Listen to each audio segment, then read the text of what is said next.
Okay. All right, it's recording. Welcome everyone to another episode of our Supercharged podcast. So I'm really happy today to be joined by Dr. Lenny&Harry, who is the founder of the first ChoicePoint Center in America, and he's also been a chiropractor for 25 years and also been a spokesperson for a number of wellness companies. So hi Lenny, how are you doing? Good, Harry. Glad to be here. Glad to be with you and glad to be speaking to those who are listening right now. Perfect. So yeah, we should probably dig into what ChoicePoint is. Now, obviously, it's slightly peculiar because I actually wrote and directed a film called ChoicePoint. But what's ChoicePoint mean to you? Well, ChoicePoint, I actually had been using that terminology. One of my centers, the one that I'd been practicing at, my whole change in practice and evolution has gone from the Center for Health, Healing, and Attunement at one time to CenterPoint, and from CenterPoint to ChoicePoint. So there's been this evolving name change, and actually I've been practicing for 38 years. And when I heard ChoicePoint and I first read your book, I thought you were much younger than that. Yeah, I've been around for a little bit. The term ChoicePoint refers to the changes that people are involved in. Everybody that comes into a doctor's office, I believe, is at some choice point, is at some point in their life where they need to make different choices. And we see that. Go ahead. Yeah, basically, so it's a point in people's lives where if they take one particular choice, it can make a huge difference. And yeah, I mean, well, yeah. When we were making the film, I think it was Greg Braden who said the expression "ChoicePoint first" to us, and he described it as a window of opportunity. Where if you make a decision or choice in that particular window of time, it can have a huge difference in your next life cycle. Whereas if you don't make the choice right then, time just carries on and it's too late. And that was a sort of a very impactful thing for me, because one always.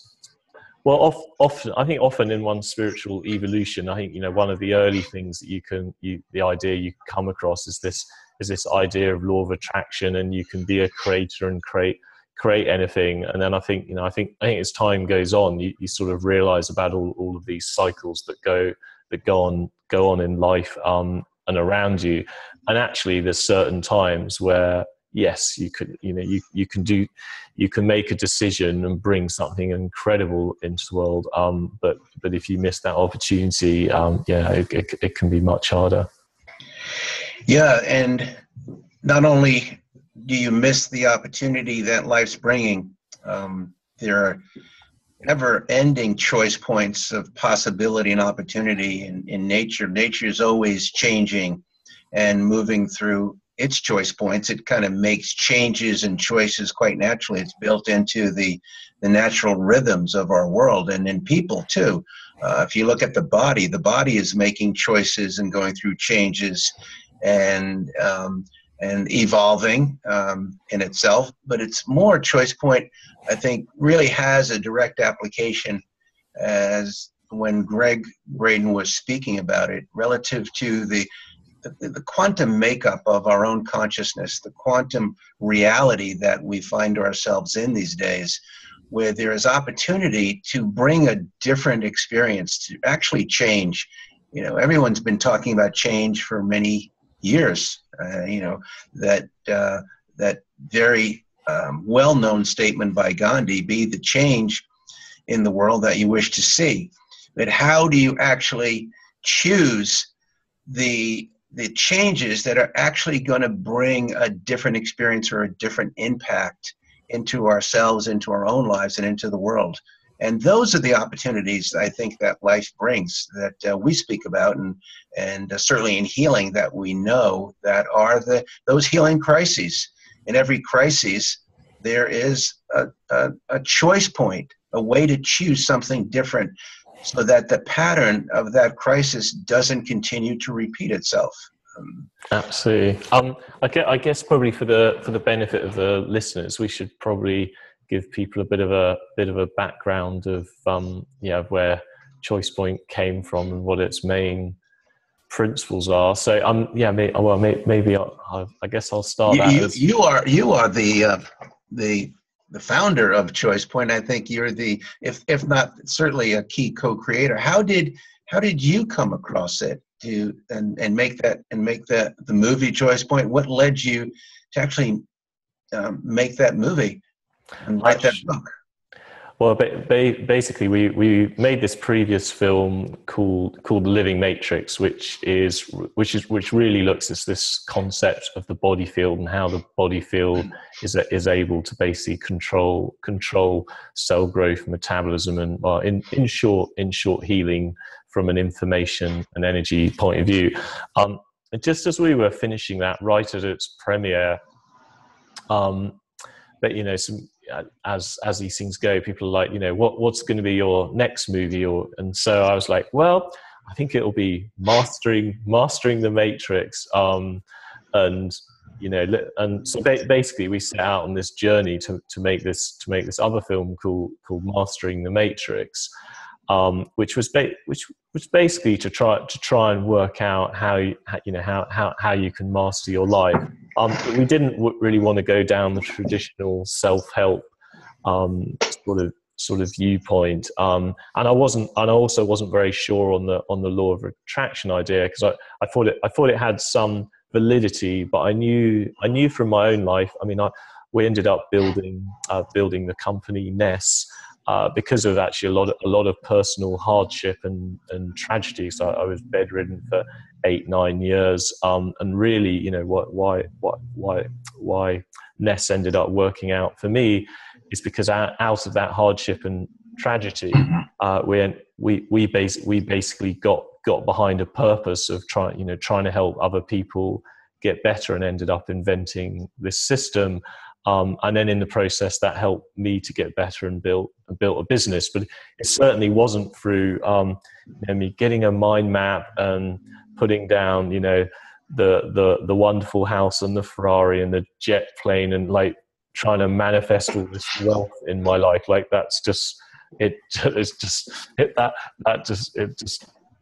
wasn't what, it definitely wasn't what happened. And I was really curious how it really worked for other people who were far more successful than me, like people like Jean-Paul Dejorier, he owns like Patron to keep JP Mitchell Hair Company, and I think he's the 5th richest man in the States. And then people like Richard Branson, and then like Peter Buffett, he's the son of Warren Buffett, but looks after billions under assets. And and I bet and also people like Archbishop Desmond Tutu, who was right at the center of helping apartheid to end, and also making most people in South Africa forgive, and stopping, maybe not necessarily stopping, but reducing massive amounts of civil war and that type of thing. And you already mentioned Gandhi. I was very curious how Gandhi was able to do all this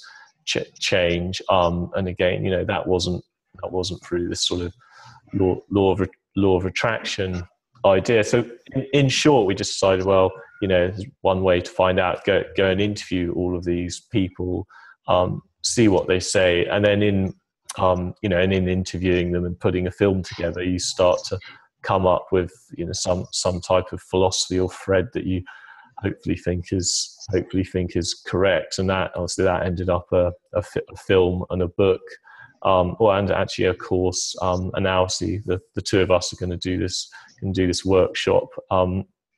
And basically we came up with this overall ChoicePoint philosophy, which was 3 main principles of understand your world, align your purpose and be the change. And to explain that, if we go back to that law of attraction idea, we basically realized in interviewing all of these people that all of these sort of global leaders, most of them had actually had very significant sort of you could call it drama, or personal decision points or choice points that had happened in their life, but all of them had basically aligned their purpose with something that was greater than themselves. And it was really because they'd aligned themselves and their value systems with and it could be with customers' perspectives, or obviously if you're Desmond Tutu with the populations, etc. Because they'd all aligned themselves with greater social trends, they ended up either with fairly significant businesses, or and also contributing to society in a major way. So that really created the middle. I call it the middle principle of align your purpose. And then the first principle, called understand your world.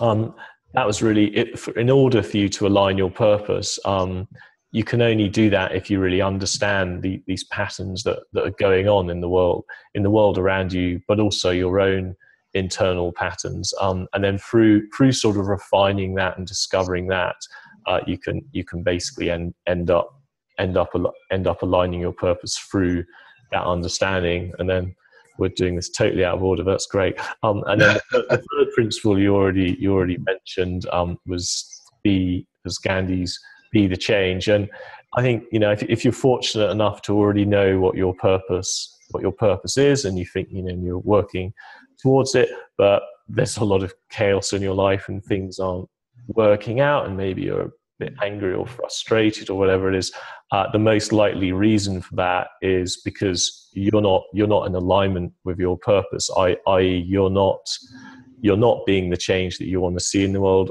You're not a match to what you're trying to do. It's a bit like, if you've got some type of, I don't know, say a solar panel company, because you want clean energy, but you instead of driving an electric car, you drive your gas guzzler.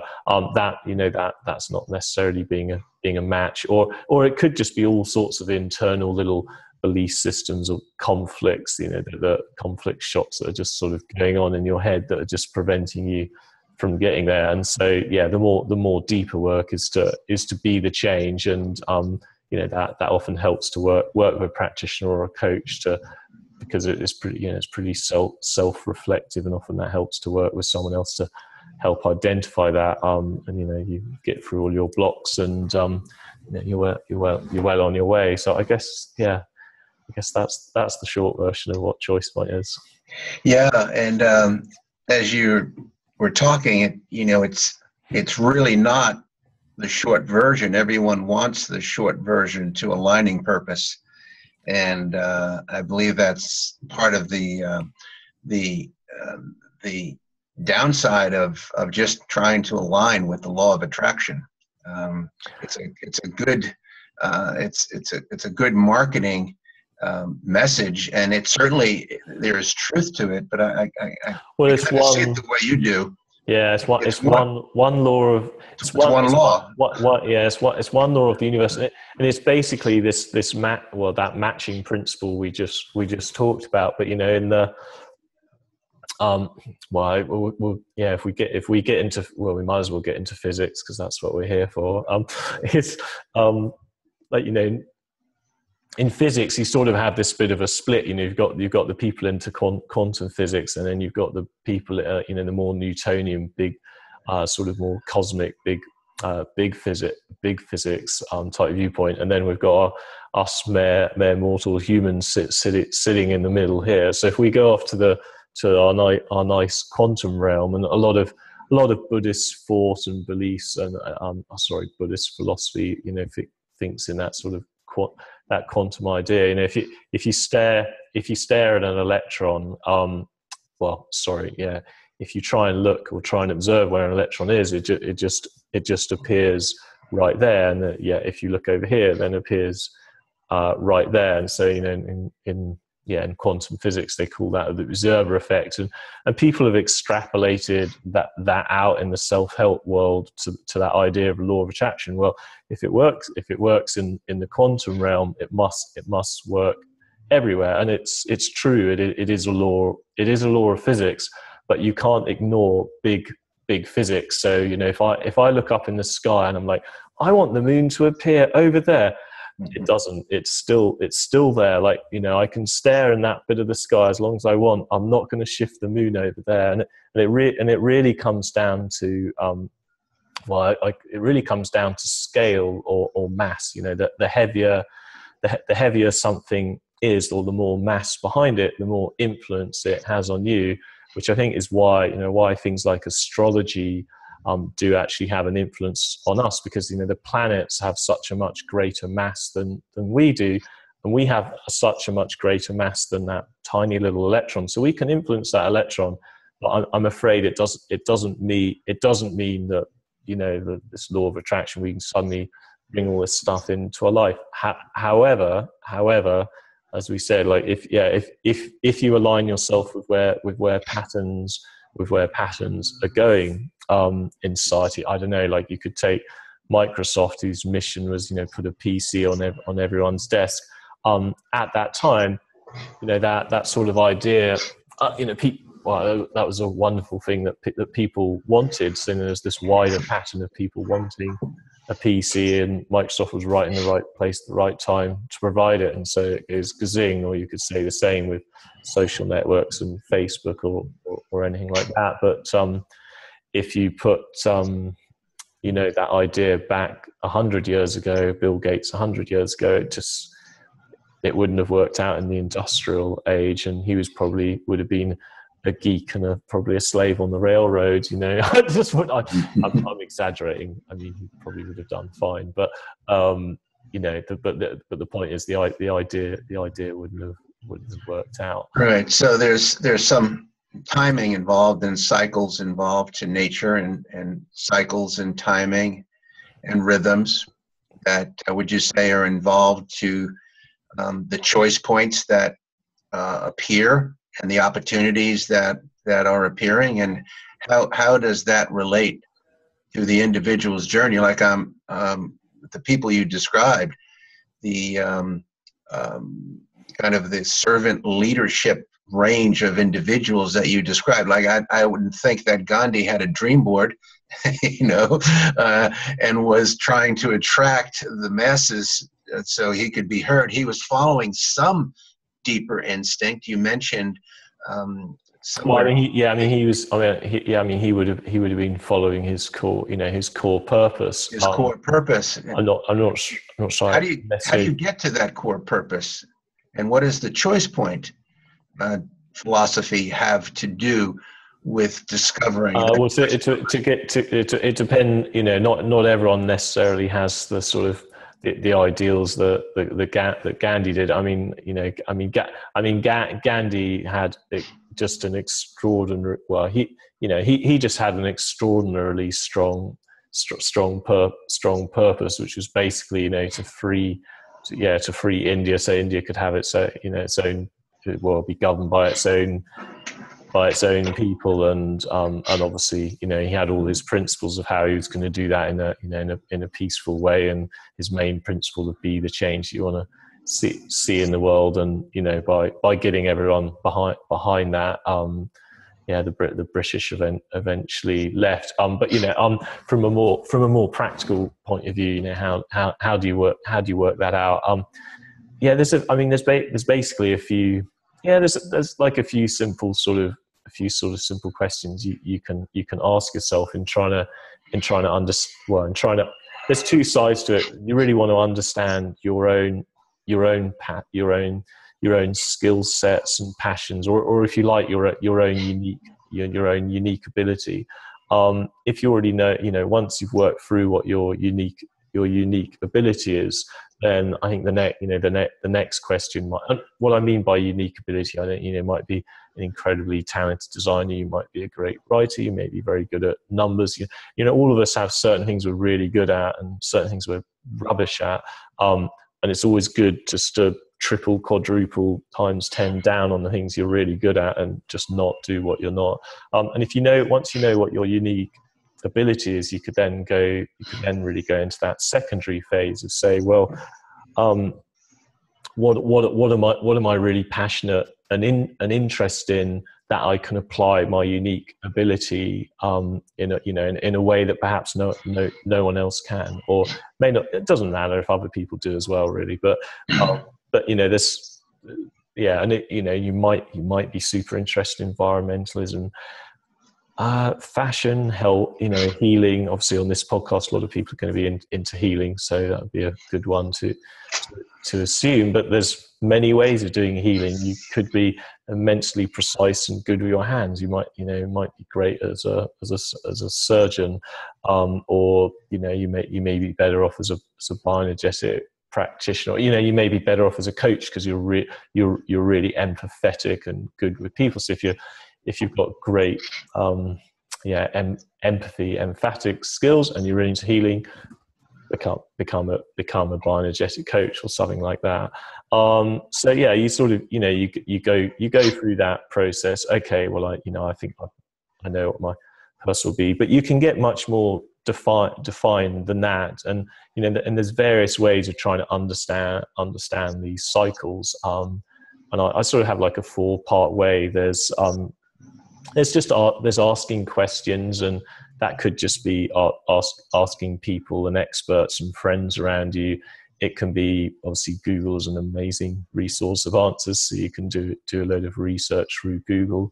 But there's also intuition and being able to read signs and that type of thing. And generally, if you combine that sort of intellectual research end with the more heart-based intuition and emotional, you'll probably get to the right answer. So it's work out your unique ability, work out which sort of industry or space you're interested in, how you can apply it, and then just research, really research, so you can dig into that detail, and then at that point you can really define and align your purpose.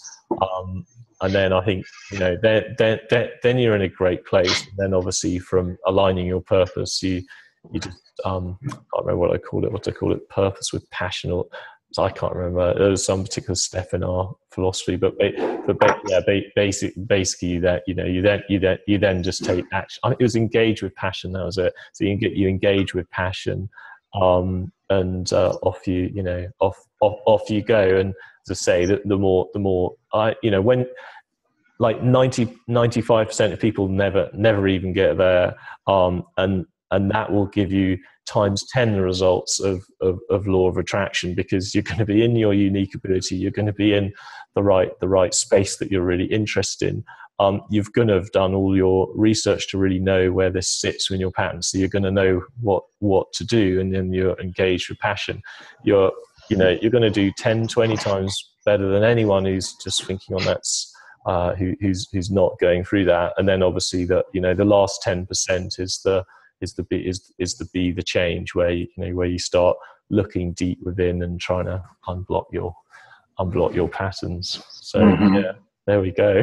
Yeah, well, you outlined it pretty well there, and I would, in my experience, Harry, and I really hear what you're saying. It's that inner journey, that maybe that last 10%, that it's the last 10% that becomes the 1,000%. The 1,000% to really go in and have I would say, the courage to bring one's.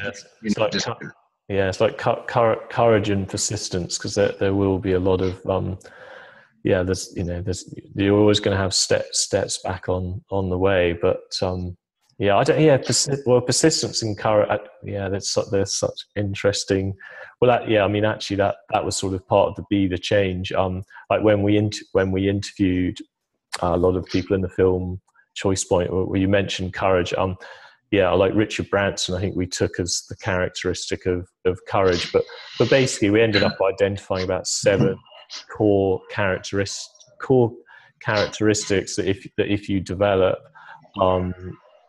would just make a massive difference, because there's so many little beliefs and emotions and all this stuff. But emotions, I don't know, they don't necessarily really matter. We can be sad and we can be happy, and they, we wave all over the shop. But if you develop these core characteristics, they can sort of basically overcome emotions. So you end up more positive most of the time. You end up with more positive belief systems, etc. Like, I haven't said what those characteristics are. Let's see if I remember them. But it's basically like it's love, honesty, courage. Do you remember the rest? Willpower. I don't remember what the base one was. Trust. Is that right? Trust. Absolutely. Yeah. I don't know if I missed any. So where do emotions come into this philosophy then? Is it trust? Well, I'm British, and when you're British, your lips are very stiff like this, and we don't have any emotions. Would you say there's an integration of those virtues, those creative? Well, I just think I think we can get caught up in emotion. Really, my message is it's basically perfectly fine. There's so many reasons one can have an emotion, but what an emotion is, at least to me, it's like so in this matching idea, and what it's basically down to a little bit like the observer effect in quantum physics. But if you like, an emotion is an indicator of how closely you are aligned. You are aligned with what you're doing and your purpose and with what's going on. And if you get angry or sad or experience some of these negative ones, it's generally there's something a little bit off. But it may not be to do with the outside world. Most of the time, you could be off, and that's where you need to do the deeper work. So I think with emotions, you just forgive yourself for them. Like you observe them, see if you learn out of anything. But I don't worry about it too much, because all sorts of things happen in the day, and our emotions generally vary. But do you need to concentrate? Like, does concentrating on, oh, I'm really sad, or I'm really angry, well, I mustn't be angry, I mustn't be sad, I don't know if that's particularly helpful. Just thinking, okay, well, perhaps what's going on is I'm not, when I look at my core characteristics, well, I'm not actually a very good communicator. I stay in my shell. I don't really speak my truth. Well, perhaps if you spoke your truth more, you wouldn't feel frustrated and angry in the emotion. So basically, I think it's more important to concentrate on, developing your core characteristics. And if you do that, you'll find that your emotions will shift anyway over time. And we're all still going to experience emotions, but hopefully we can experience more positive ones over time than negative. So that's the general idea, anyway. Yeah, no, I would firmly agree with that. I think most of the individuals I've seen over 38 years, the greatest confusion is in that emotional body. Is in the repetitive pattern of the anger, or the repetitive pattern of sadness, or sometimes the repetitive pattern of joy, blocking some other aspect of that core being, that core place of that creativity you're speaking about. So it is a fuller integration of more positive emotions. But then on that same, in that same looking at what's positive and what's negative, how many times or have I seen personally an individual, a woman who's afraid to really get into her fierce warrior and get angry to break through the restrictions of the self-limiting beliefs that might be containing her, or a man who has some concept, self-limiting belief about really feeling, some deep grief. And it's not just his grief, but it's the existential grief of the world. It's the sadness that's in the world. So, how do you help people shift? What's your methodology? Well, first it's setting a safe enough container so there can be a trust factor as a practitioner or as a guide, as a guide to take someone through their hero's journey to be able to reclaim those lost energies. Not reclaim the victim state. That's what people do every day. In a general sense, stay victimized by something or someone. That's the way of the world right now. That's the crisis. Is I think the crisis keeps coming to us so that we can make a different choice, which is the opportunity to rise above the crisis, to what you're talking about, Harry, to rise above the static emotional state and be passionate about something greater than my emotions. I'm emoting something that has a very different frequency, and that's what changes the field. That's what changes. We do provision as bioenergetic practitioners. We look into the field, the energetic field of an individual, and in the field there are those patterns, and those patterns are held by self-limiting belief systems, as you know, and we see those comes right up on the screen. And for me to be able to point that back to an individual and help them see that whatever pattern they cannot change, whatever pattern continues to circle through their life over and over, whether it be the same kind of relationship, whether it be the staying stuck in whatever the limiting job is, and they're not getting to their core gifts and their core abilities and their core creativity. See, my reference point is that there is a core creativity. There is a core energy, a soul energy, if you will, an intelligence that's beyond just the personality. And there's something that's driving the human condition. There's something that is driving our evolution to go forward. And that's the philosophy of ChoicePoint. And so it's so clearly described in your movie as well as the book. Perfect. You mentioned about a scan, but I think for the benefit of the listeners, we probably haven't explained it. Perhaps you could describe how a bioenergetic scan helps people make better choices, and and how that relates to healing. Yeah, and that brings a whole nother principle into our dialogue, which is the principle that we have an energy field, and energy governs matter.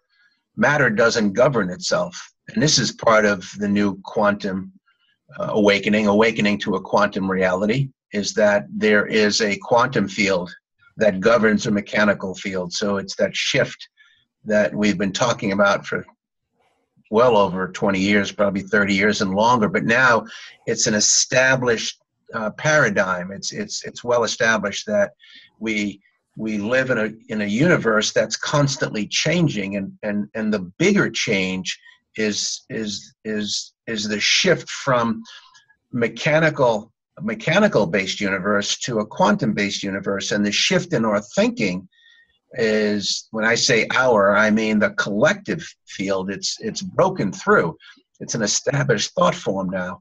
It's part of dialogue all over when you look at it. Quantum physics and quantum thinking, the quantum mindset, the quantum field is very much present right now. And I asked the question, well, what is that? Why is that now in 2017? We're talking about that in 1917.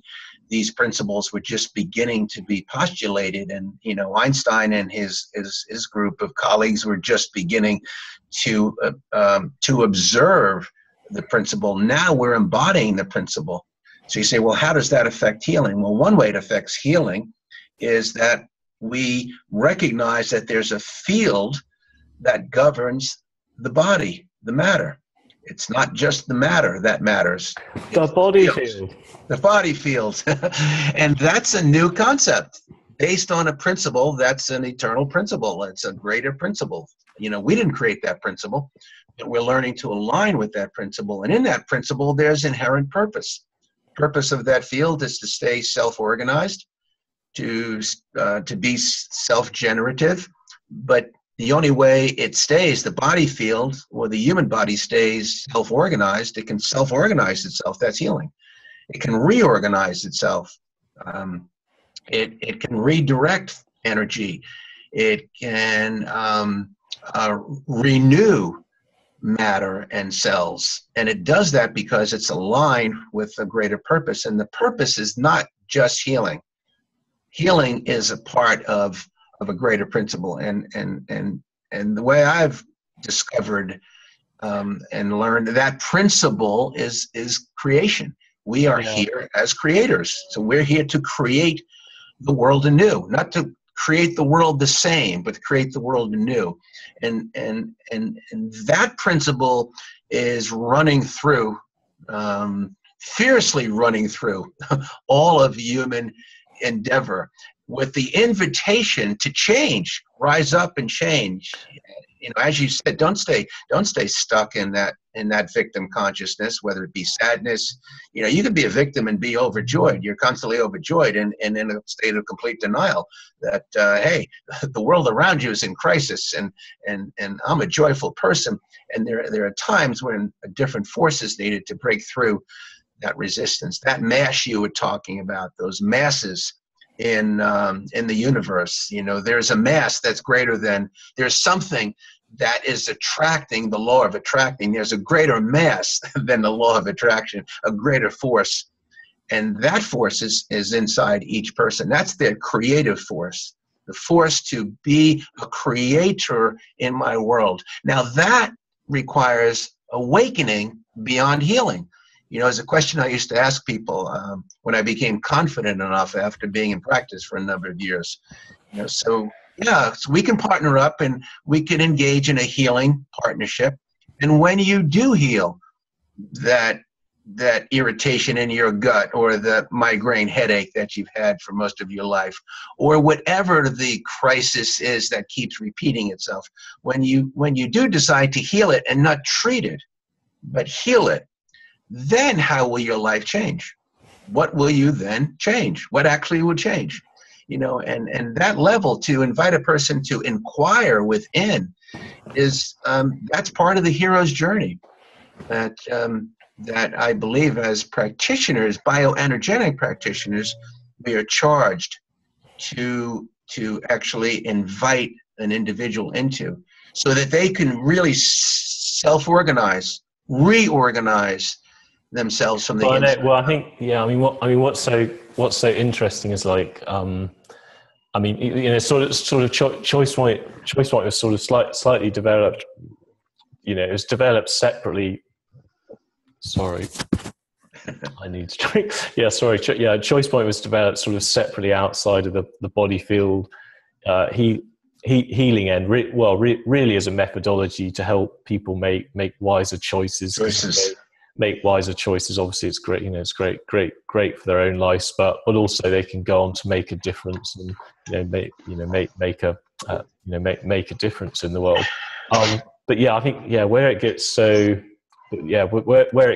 interesting is I think actually after we developed ChoicePoint, as you say, we started integrating it into the body field and healing methodology. And you can't, for the benefit of listeners, you just can't separate mind and from body. Therefore, you can't separate the choices you make from either your physical body or the body field that we're talking about. Right. The body field being what controls your body, and obviously the body field completely. I mean, your thoughts and choices are actually part of the body field. I mean, a thought is just information on energy. Right.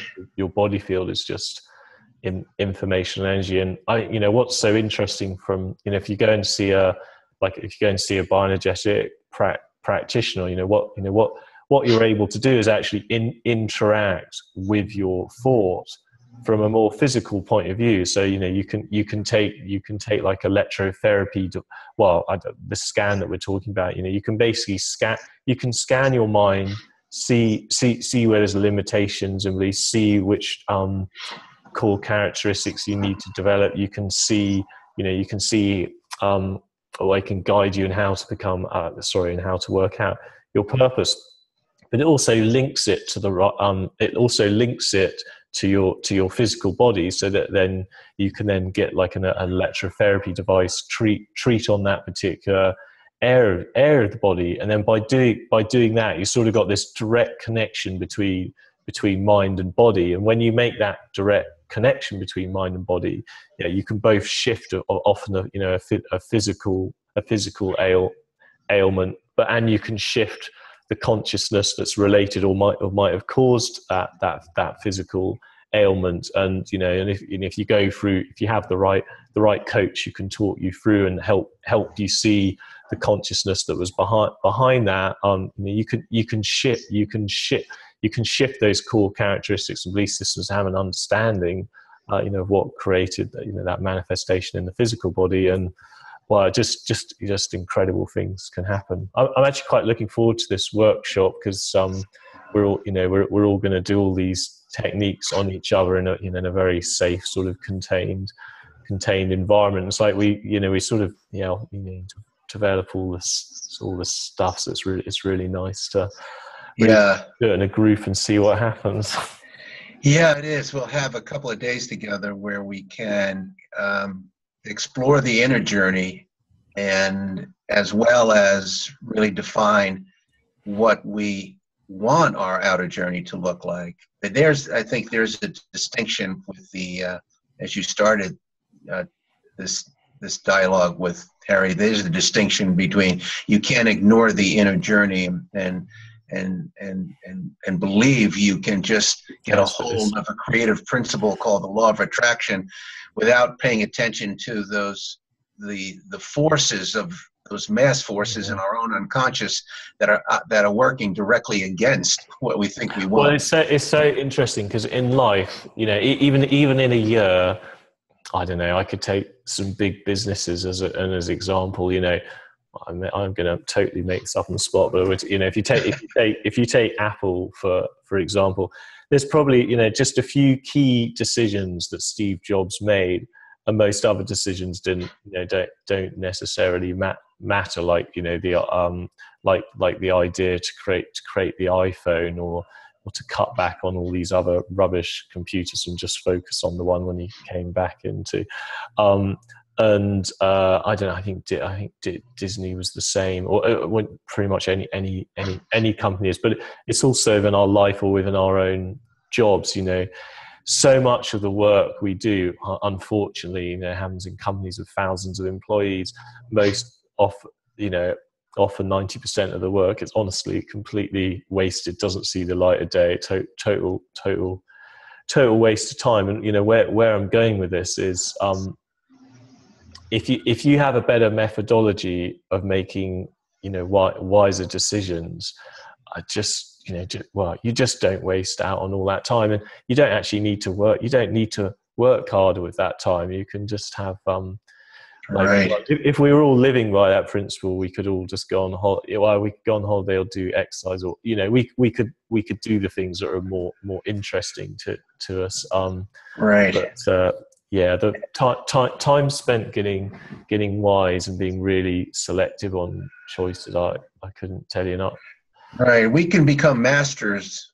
We can master that inner game as well as the outer game. And masters at making clear choices on a day-to-day basis. Hey, how many people go through life and never make that one choice that would actually create the change? You give me a new purpose. I'm going to become a master at making the right choice. I love that. I'm going to think about that. Well, I'm going to think about it.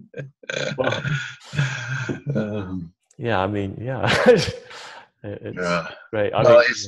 Isn't that about mastering these capacities that we've been absolutely given? Right. Yeah. Absolutely. Mastering my thoughts, the master of the ship.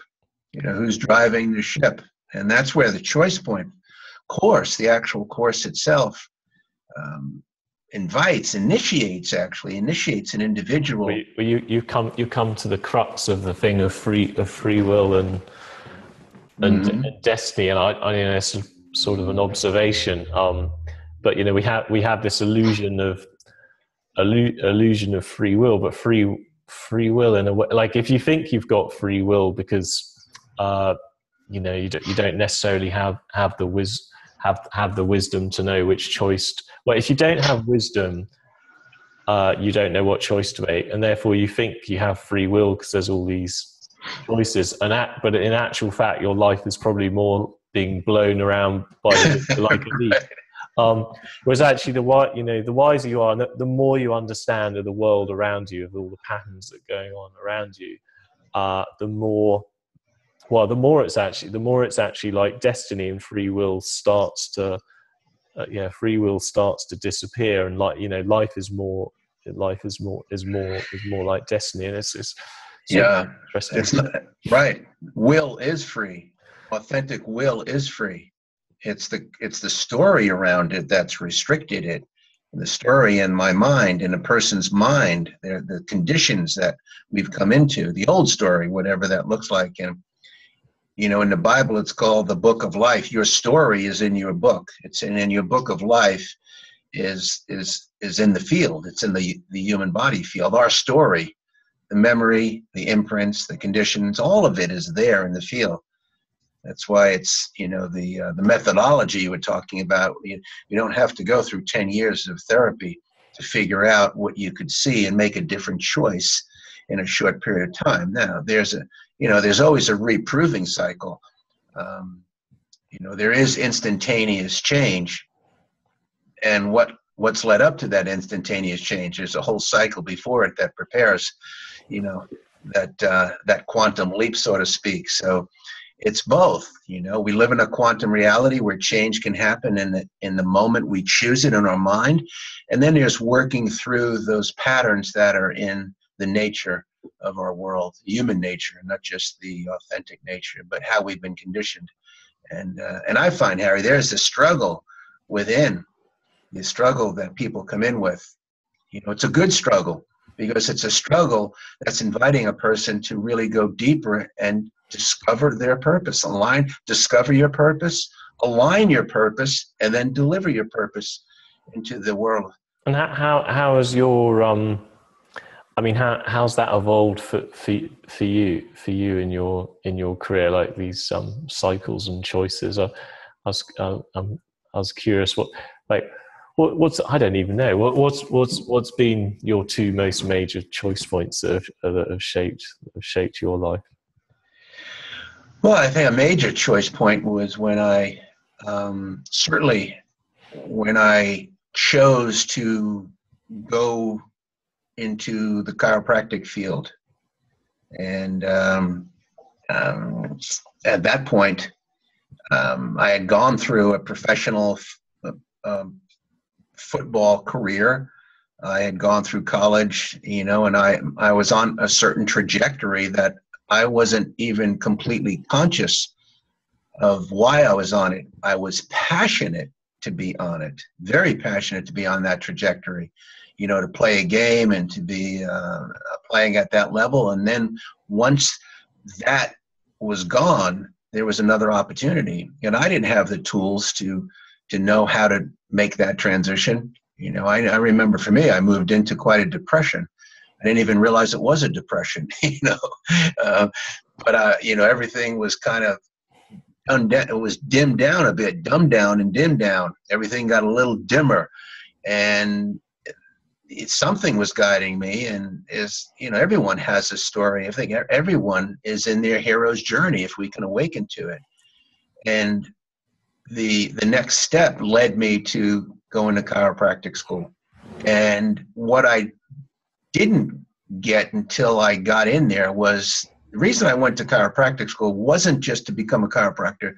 It was to meet an individual who then introduced me to another community outside the chiropractic community that was my spiritual initiation. 18 years of really going through an educational initiation process, and realize that we live in a bioenergetic universe, and that we are bioenergetic beings. So I came into chiropractic awakened to the fact that there's an inherent principle that drives the human condition to evolve. We call it innate in chiropractic, innate intelligence and universal intelligence. But having that awareness and doing energetic healing, in my first day of practice, I was always practicing from an energetic model really shaped. That was a key choice point. So here I thought I was going into chiropractic, and what I was really getting into was the doorway of chiropractic, introducing me to the bioenergetic field of medicine. And now, 38 years later, we have technologies that help us with the methodology of assisting others to not only heal where the imprint, where that imperfection is in the field, but actually be able to give people tools to change their story, to actually transform their story, to give them an opportunity to see clearly as practitioners. And I think this is a whole nother mindset of what a healer is. It's the healer, in the old paradigm is someone who just diagnoses and treats. Whether you're conventional, even, a chiropractor is one who assesses where the subluxation is and then just adjusts and treats. Massage therapist is someone who figures out where those restrictions are, then rubs them out. An acupuncturist is where you figure the blocks out, but there's a greater context to all of that, which is awakening to purpose, awakening to a larger purpose, that we are part of something much larger. So do people come into your clinic with a knee pain, and once they've known you for a few weeks or months, they walk out with new purpose? I'm curious. Well, over the years, do you take them on that journey from physical pain through to through to helping them understand their choice? I do, and what I realized is that to do that effectively, I have to have a system in place. So, for many years, as a practitioner, it's taken me, I've gone through my own evolution to be able to understand what it takes. Because if you're coming to me and you think you're going to an Italian restaurant to get some good Italian food, and I'm trying to serve you up, some good sushi, there's some incongruency there. So to be on your purpose and then delivered clearly. So after 38 years, I'm a bit clearer now. I am clearer. So people who are coming to me now, they're not coming in with knee pain. They're coming in because they know what doesn't work. They want to make a different choice, and they know that whatever's going on in their body, they don't want to necessarily just treat. They're coming in because they want to discover. A case in point is a woman comes in to see me 6 weeks ago, and she goes, "I don't know who I am." So she's sitting in front of me now, and she knows I don't know who I am, but I've heard that you could help me with what's going on in my body, and you do something different. You have a different methodology. Perfect. And so for people who want to, do you see people through, like you can help them through Skype? How do people find you?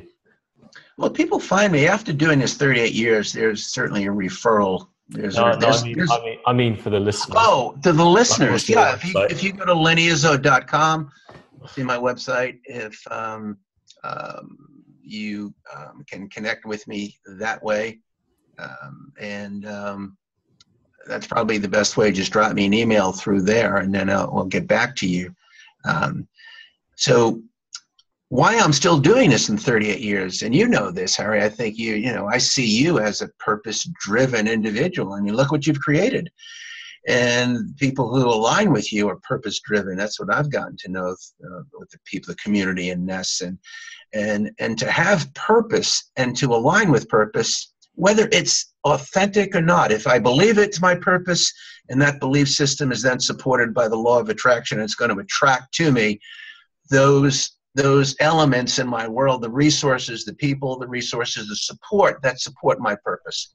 And if my purpose is aligned with serving others, that servant leadership mindset, if I'm aligned with wanting to be a contributing factor and to assist changing the world, I just can't have a bright idea of how I think the world should change. I know how I should change and what I have to contribute.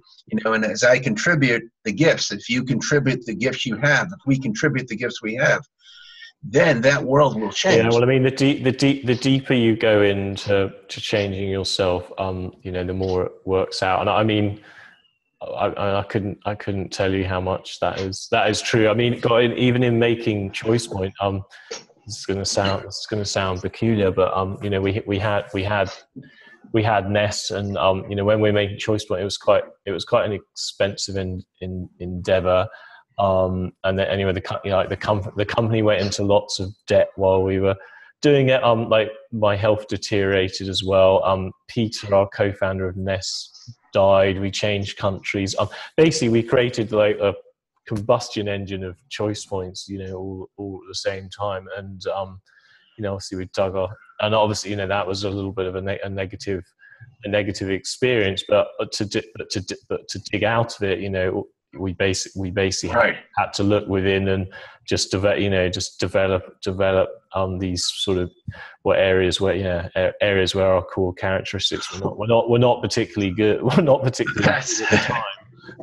And really sort of build back out, but we built back out through building within. I mean, that was the most that's profound, Harry. That's beautiful. You built back out by building and looking within. I mean, just listening, I didn't know the details of that, but what you modeled was and is what you modeled there was your, the hero's journey of the Ness, just the Ness entity to come into the world. Look at what you had to go through, and I see that to go through a hero's journey, what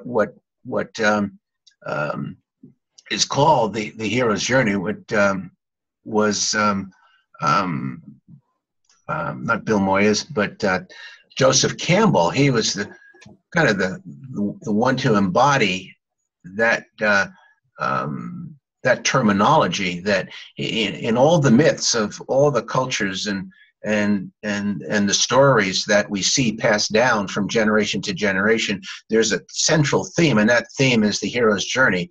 To go with, to start without and then go within and then come back out in this constant circle. And that's the relationship that I see in the human body field, the information that could take a person, invite a person to go in, clarify what's not being clearly embraced, so that they can have the power to make a different choice and then come back out and go into the world. And sometimes the world they go into is a different world based on the choices they've made. They have to leave that world that they weren't really living in, but just existing in. And I think that is a phenomena that happens on an individual level, and I think it's happening on a global level now.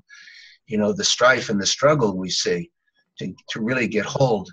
But what I was impressed with what you just said is just, I would ask you, what did you have to retrieve and embrace to come back out after all of that, so that Ness today could be a thriving business and hitting the next level of coming into the world? What did you have to get hold of to do that? That in the story, well, you can talk about that in the 2 days that we're together.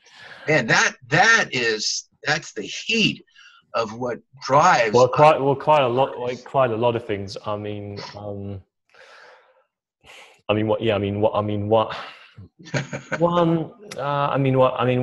the time, there's many aspects. From a money aspect, you'll have accountants tell you that you're pretty much bankrupt and we're maxed out on all the overdrafts and all of that. And so in my head, I'm like, well, I could think that and focus on that, and it's probably game over. Or I could, or I can say, no, this is, we're gonna. Well, I tell you one big.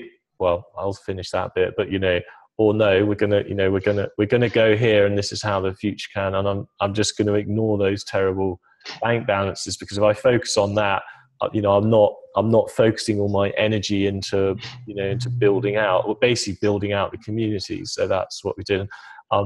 It's hard, maybe hard for people to understand, but I had a sort of a relapse of our chronic fatigue, and I was getting paralysis, and I was nearly ended up in coma, and I vomit up a lot, and I mean, it's sort of basically like Addison's disease, and you know, it wasn't like you could. I mean, I had a very limited amount of energy per day to do this. So the action that I took, I had to be very careful. I can't remember what else I was going to say. Was it something around? Well, yeah, and actually, at the time, I mean, this is a curious thing to say, as we're doing a sort of a podcast around ChoicePoint. You know, we had ChoicePoint, which was consuming a lot of money, and was sort of ready, or had taken a lot of money to finish. And then we had Ness, which was this incredible health company. But you know, with very limited energy and really no resources at that point, you know, we could only really choose one. So I basically put ChoicePoint on pause. Hence, we never really brought it out to the world. We never did you know, we basically never brought it out. We finished the whole thing, but didn't bring it out. And then we just put all our attention into Ness. So, you know, that was one thing. But like characteristics wise, yeah, I don't know, like rebuilding up. Well, you know, you have to rebuild up having a lot of trust in yourself, trust in yourself and other people. But it's almost like well, it's like faith. You know, faith is this most incredible, you know, incredible thing. And like the universe conspires to help you when you have that faith, and you have to have faith in these dire circumstances. So yeah, the whole persistent faith, courage, I mean, they're all one of the same type of things. So that was one characteristic I definitely sort of got back to grips on. Yeah, I mean, communication is a huge one. I've never been a natural communicator per se, but you know, the only way to get a message out to the world is to double, you know, so I can't remember what they're called, but you know, I did lessons I joined Toastmasters and did you know, lessons. So would you say you found your voice, reclaimed your voice? I reclaimed my voice. It's probably not necessarily ever my unique ability, I mean, my unique ability is more vision and philosophy, and you know, I've probably got some great mind map on the wall behind me. I have that is probably more in my unique ability as a you know, a thinker, or as a visionary. But of course, that's absolutely no use if no one else understands it. So you know, I mean, going from vision to learning how to more clearly communicate it with other people. I mean, so you know, I wouldn't. My top unique ability would be I guess creation, vision, philosophy. Vision, right? But and communication isn't, but it's completely necessary. Otherwise, it's just bullshit in your head, isn't it? So it doesn't go anywhere. It doesn't go anywhere. Right. So that was definitely something we tried to develop out the last few years, and well, we still are. Life is a big journey like that. I think we've probably talked for quite a while. So we should probably wrap up and give people the highlights. Which so I mean, if you want to watch the movie, and also I think Lenny might be doing webinars, and we've got the ChoicePoint course, which is on ChoicePointMovement.com. And if you're well, depending when you're listening to this, but if it's early in 2017, Lenny and I are doing a ChoicePoint workshop on. Do you know the date, Lenny? The February, is it 18th, 19th? I don't know. That's terrible. Saturday, Sunday. So I think that's the 18th and 19th. Yeah, so Saturday and Sunday, the 18th and 19th. And otherwise, we will be running ChoicePoint workshops. Probably once or twice a year, which you can see on the nesshealth.com website, and also the ChoicePoint Movement website. And then if you want to get in contact with Lenny directly, that was on Lenny, was it lennyizzo.com? Yeah, lennyizzo.com. Perfect. And like all these details will be in the show notes at the bottom. So yeah, no, thank you very much, Lenny. That was great. Oh, thanks, Harry. Yeah, this was great. And we just began to heat the fire up that we'll bring into those 2 days in February for sure. And it's a passion that I know I've learned and discovered. I've discovered that you and I share when we get together is there's always a stepping off point that we both get pretty passionate about. Yeah, and if people have got questions for us, obviously this isn't a live event right now, but yeah, if people have got questions for us, please feel free to to email them in either to Lenny or back to the newsletter address, and I'm sure we'll do another podcast, and we could answer people's questions, which would be great. Yeah, just stay connected. Stay connected today. It's very important. So we invite you to stay connected with the ChoicePoint community. Oh, there is a ChoicePoint Facebook, actually. You can find us on Facebook too. Perfect. All right, I'm going to stop recording. Okay. Thanks, Harry.